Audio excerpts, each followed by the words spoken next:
সেটা হলো, ম্যাম আপনি তো বললেন এটা ওষুধ খেতে হবে, তবে আমার একটি প্রশ্ন, যে ঘরে যেগুলো খাবার খেলে লিঙ্গটা ভালোভাবে শক্ত রাখতে পারবো, এটা নিয়ে একটি ভিডিও বানান। আশা করি একটি ভিডিও বানাবেন। দেশের এবং প্রবাসের ভাই বোনদের প্রতি সালাম। আসসালামু আলাইকুম। আমি প্রভাষক ডাক্তার রিক্তা পারভিন, হোমিওপ্যাথি এবং আয়ুর্বেদিক চিকিৎসক। আজকেও একটি কমন কমেন্টসের অ্যান্সার করব, যে কমেন্টসটা বর্তমান যুবক, বয়স্ক সবাই কিন্তু করছে। মানে বিশেষ করে পুরুষদের জন্য এটা কমন হয়ে গেছে। মানে কি খেলে লিঙ্গ শক্ত হবে, কি ওষুধ খেলে লিঙ্গ শক্ত হবে, কি করলে, মানে লিঙ্গের উত্থানজনিত সমস্যাটাই এখন সব থেকে বেশি সমস্যা হয়ে দাঁড়িয়েছে যৌন অক্ষমতার রোগীদের। কারণ ইচ্ছা না হলে যে কোনো ওয়েতে কিন্তু ইচ্ছা বাড়ানো যায়, উত্থান না হলে কিন্তু কোনো কিছুই করা যায় না। যতই আপনার সময় থাকুক, যতই ইচ্ছা হোক, লিঙ্গের যদি উত্থান না হয় তাহলে তো সহবাসেই যাওয়া যাবে না। উত্থান হলে যদি 1 মিনিটের ভিতরেও, যদি 10 সেকেন্ডের ভিতর বীর্যপাত হয়ে যায়, তাও তো সুখটা পাচ্ছে, বীর্যপাত তো হচ্ছে। কিন্তু যদি উত্থানই না হয় তাহলে কি করে সে যৌন মিলনের সুখ পাবে? তো ঠিক এমনই একটা প্রশ্ন আজকে আমার শুভাকাঙ্ক্ষী করেছেন। এই প্রশ্নটা কিন্তু রিসেন্টলি, মানে প্রতিনিয়ত কিন্তু আসছে। অর্থাৎ পূর্বের ভিডিওতে আমি ওষুধ নিয়ে আলোচনা করেছি যে ওষুধ খেতে হবে। তো এখন সবার প্রশ্ন, যে ওষুধ তো বললেন, ঘরে কি খাবার আছে, মানে ঘরোয়া পদ্ধতিতে যে খাবার খেলে লিঙ্গ শক্ত থাকবে বা লিঙ্গ উত্থান থাকবে? তো এই বিষয়টি নিয়ে এখন আলোচনা করব। তো সেটা হলো যে লিঙ্গের উত্থানজনিত সমস্যা কেন হয়।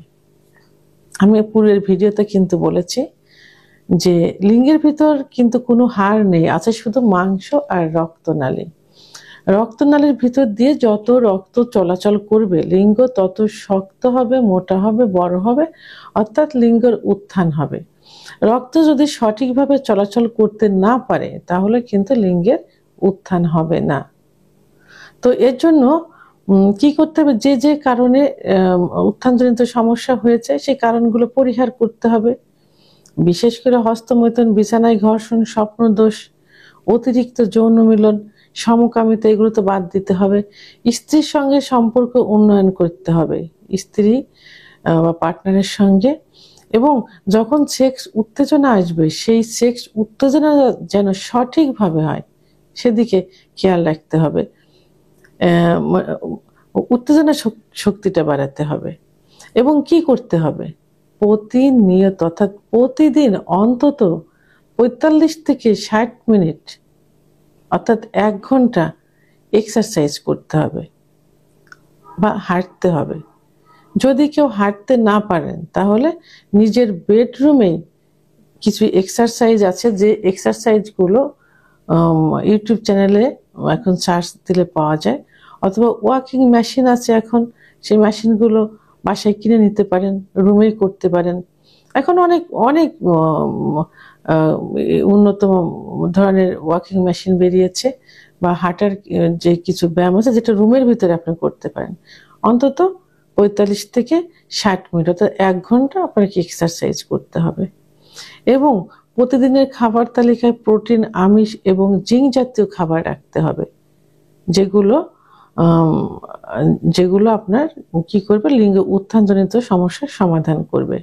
তা আজকে আমি কয়েকটি ওষুধ নিয়ে আলোচনা করব, কয়েকটি খাবার নিয়ে আলোচনা করব।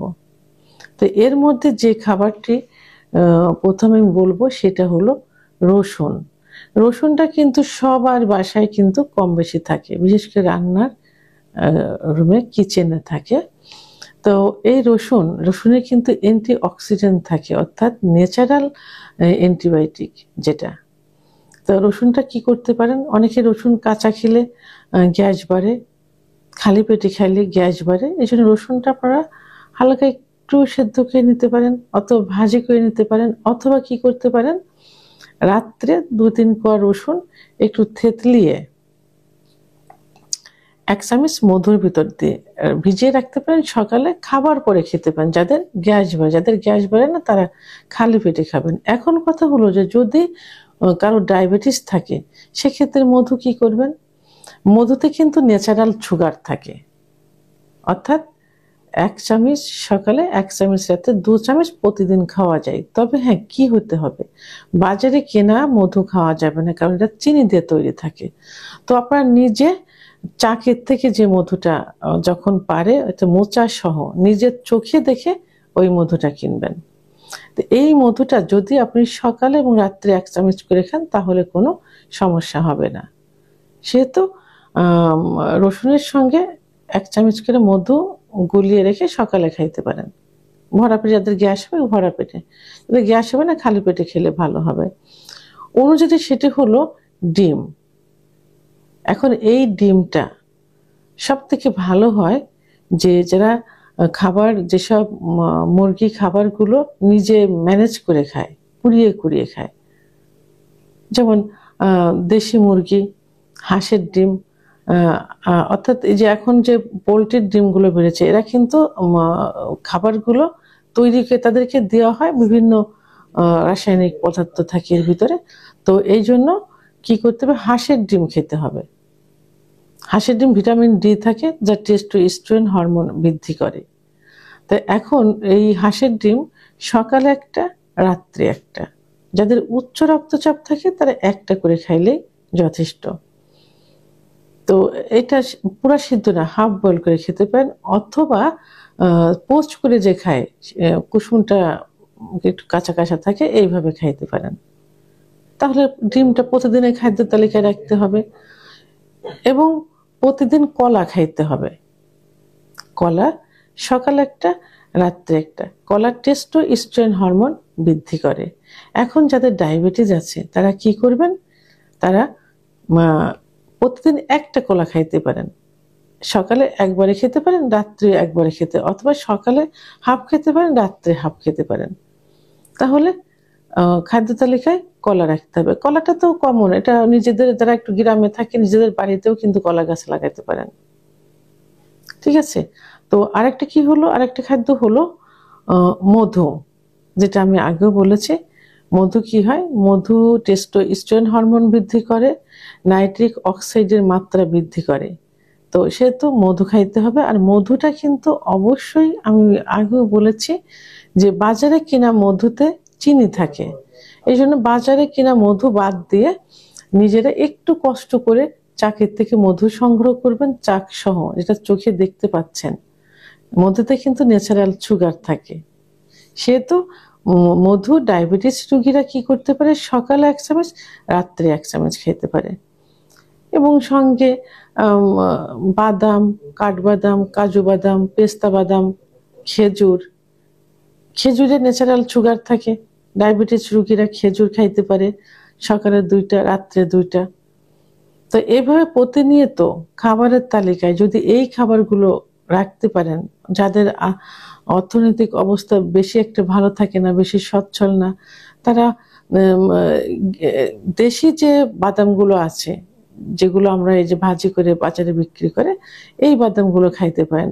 আর ন্যাচারাল সবজি, গাজর, শসা, টমেটো, এগুলা খাইতে পারেন।